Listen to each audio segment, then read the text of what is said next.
I want to get your initial reaction on this ruling. Do you think it was the right decision for the Supreme Court? And what does this mean now for all of Trump's legal battles? It was definitely the right decision. Joe Biden just stood up at the podium last night and told the most outrageous lies about what it did. It was apparent he hadn't read it. What the Supreme Court did was simply affirm what has been the practice since George Washington, and that is that you don't prosecute former presidents for what they did when they were president.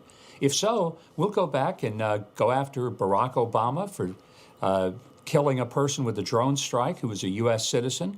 What about Joe Biden? Is he responsible for all the rapes and murders of illegals that he led into this country? Does he really believe that that's a good idea to prosecute former presidents? Because if so, some Republican prosecutor, the moment he leaves office, is going after him. Let him sit in a courtroom for 7 weeks, as Donald Trump did. The Supreme Court used common sense, but they also used the Constitution and recognized that no president should be prosecuted for acts that he did as president. They were very careful to distinguish the difference between official acts and those things which were done strictly on a personal level. So it doesn't mean that presidents are kings. And when Democrats said that yesterday, they are laughably out of touch with reality.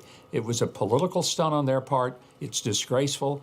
And everybody ought to say, wow, this is how it should have been. It should have been a 9-0 decision. That's the only disappointment. Yeah, I totally agree. I was hoping this was going to be unanimous, especially at this stage as they kick it back down to a lower court. But this is all to your point. And the 4th of July is 2 days away, and our country will celebrate it'll be 248 years since 1776, okay? And for the last 248 years, we've never had to question this. Now, Richard Nixon in the 70s went too far when he made the statement that if a president does it, it's not against the law. Well, that's not true, but you have to incorporate some common sense. And it just seems like with Joe Biden in the Oval Office, the American people, or certainly the people in the White House, have abandoned all common sense. Do you think we had to get to this point because of the lawfare on the part of the Biden GOJ and the Biden administration against Donald Trump?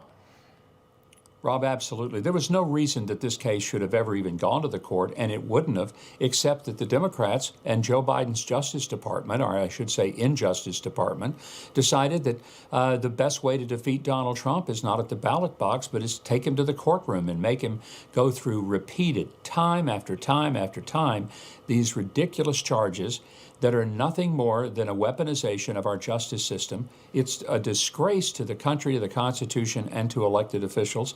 And it's really an affront to the American voter to say, we don't want your choice to be the one that decides the outcome of an election. We're going to go after your choice in court and invalidate his candidacy. That's what we've never had. You mentioned 248 years. We've never had this before. And really, our great constitutional republic is on the brink of collapse if this continues. Yeah, great point, Governor. I want to pivot now to the debate. Team Biden spending the entire weekend on damage control. The New York Times writing 48 hours to fix a 90-minute mess inside the Biden camp's post-debate frenzy. With countless calls and a rush of campaign events, the president's team began a damage control effort to pressure and plead with anxious Democrat lawmakers, surrogates, activists, and donors. But also over the weekend, Governor, President Biden met with Jill and Hunter Biden, and they said, no, look, you're going to stay in. They are very adamant that he's staying in. I just want to get your reaction to all of this. Yeah, if the two people who are probably giving him the strongest advice to stay in are his wife and his convicted felon son, I'm not sure that that's the best advice he's going to get. Look, it's apparent Jill Biden really likes the role she plays as First Lady. I understand that. But almost all of the other people in the inner circle of the Democrat Party are sweating bullets over this.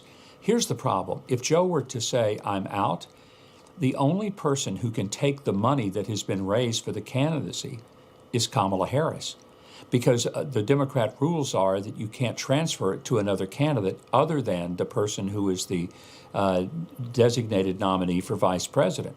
Well, they don't want her any more than they want Joe. In fact, they want her less. So they're in a real pickle. I don't know how they get out of it, and probably they don't. Yeah. But this is a bet of their own making. They knew that Joe Biden was impaired, but they pretended that he wasn't and even called the videos cheap fakes. The real cheap fakes, the media and the Democrats. Yeah.